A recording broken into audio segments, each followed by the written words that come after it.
फिलहाल अगर हम बात करें तो म्यूचुअल फंड में बेसिकली डेट म्यूचुअल फंड्स में किस तरह के रिस्क रहते हैं। देखिए, डेट म्यूचुअल फंड में सबसे बड़ा रिस्क तो यही है, क्रेडिट रिस्क। यानी कि आपने जो पैसा किसी कंपनी को उधार के रूप में दिया है, या किसी कंपनी को दिया है, या कि गवर्नमेंट को दिया है, या किसी भी को दिया है, जो भी आपने बॉन्ड खरीदा है, तो क्या वो अपना प्रिंसिपल अमाउंट आपको मेच्योरिटी के टाइम वापस कर पाती है या नहीं कर पाती। आपका प्रिंसिपल अमाउंट नहीं मरना चाहिए ना, सबसे मेन तो यही है। तो क्रेडिट रिस्क इसी के ऊपर होता है कि हमारा जितना हमने इन्वेस्ट किया अमाउंट, फिलहाल उस बॉन्ड में हमारी जो है वो कम से कम जो है वो क्रेडिट रिस्क रहे। यानी कि कम से कम हमारा हो, जो कि वो हमारा मूलधन यानी कि प्रिंसिपल अमाउंट हमें जो है वो वापस कर सके।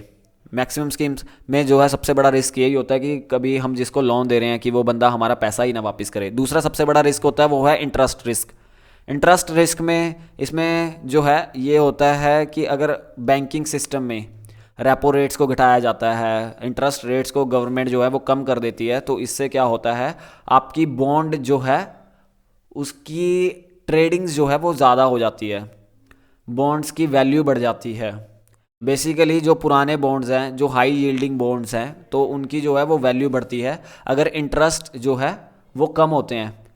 बट अगर हम इसको साइड बाय दूसरी तरह से देखें, अगर interest rate, banking interest rates बढ़ते हैं, रेपो रेट्स को बढ़ाया जाता है, तो इससे क्या होता है, इससे ये होता है कि बॉन्ड जो हैं उनकी डिमांड कम हो जाती है।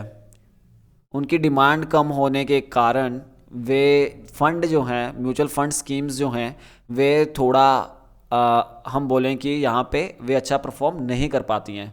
बेसिकली वे अच्छा परफॉर्म तब कर पाती हैं जब इंटरेस्ट रेट्स अगर कम होएं, कम होएंगे तो बॉन्ड्स की जो है वो वैल्यू बढ़ती है।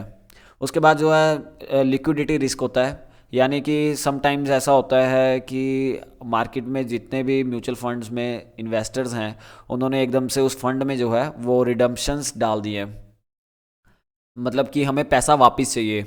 तो अगर वे इन्वेस्टर्स फंड से अपना पैसा वापस मांगते हैं, अगर बहुत ज़्यादा अमाउंट में वे करने लग जाते हैं, तो फंड मैनेजर के पास तो उनको पैसा वापस करने के लिए सिर्फ एक ही रास्ता होता है कि वे जितनी अपनी होल्डिंग्स हैं, जितनी बॉन्ड्स अपने खरीद रखे हैं, उसको बेचना शुरू करे।